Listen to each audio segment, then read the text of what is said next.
കൂട്ടുകാരെ, ഇത് ഭക്ഷണയിലയാണ്. നാട്ടിൽ നിന്ന് മോള് പോയിട്ട് വന്നപ്പോൾ കൊടുത്തു വിട്ടതാണ്. അപ്പോൾ നമുക്ക് പഴുത്ത ചക്ക കിട്ടിയിട്ടുണ്ടായിരുന്നു.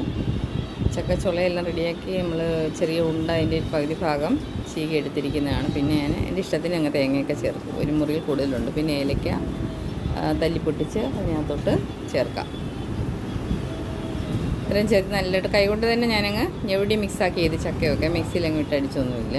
ഇഷ്ടപ്പെട്ടു. കാരണം ഇത് ഒരുപാട് നാളിന് ശേഷമാണ് ഈ ഒരു ഐറ്റം നമുക്ക് ഇപ്പോൾ വന്നിരിക്കുന്നത്. അപ്പോൾ നല്ലതായിട്ട് അതൊന്ന് ആട്ടയും കൂടി, ഞാൻ ആട്ടയാണ് ഇതിന് ചേർത്തിരിക്കുന്നത്, അരിപ്പൊടിയല്ല. അരിപ്പൊടി ചേർത്തും ചെയ്യാം. അപ്പോൾ നമ്മൾ ആട്ട ഇതിനകത്തോട്ടിട്ട് നല്ലതായിട്ട് ഒന്നുകൂടെ ഒന്ന് മിക്സ് ചെയ്ത് നമ്മുടെ ഇലയിലോട്ട് അങ്ങ് കുമ്പിളാക്കി വെക്കുന്ന ഒരു ജോലിയേ ഉള്ളൂ. ഇതിനായിട്ട് ചെറിയ ഈ ഒരു പിഞ്ച് ഉപ്പ് ഞാൻ ചേർക്കുന്നുണ്ട്, മധുരം ബാലൻസ് ചെയ്യാനായിട്ട്.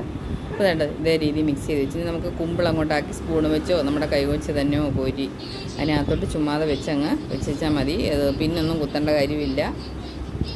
അപ്പം നമ്മുടെ ഭക്ഷണയിലിപ്പം നല്ല അടിപൊളിയായിട്ട് വന്നിട്ടുണ്ട്. നോക്കിക്കേ, എല്ലാവർക്കും കഴിക്കാൻ തോന്നില്ലേ? എല്ലാ കൂട്ടുകാരും ട്രൈ ചെയ്ത് നോക്കണം. എൻ്റെ വീഡിയോ കാണുന്ന എല്ലാവരും ലൈക്ക് ചെയ്യുകയും സപ്പോർട്ട് ചെയ്യുകയൊക്കെ ചെയ്യണം. ഞാൻ അടുത്തൊരു വീഡിയോ ആയിട്ട് വരാം. Thank you friends.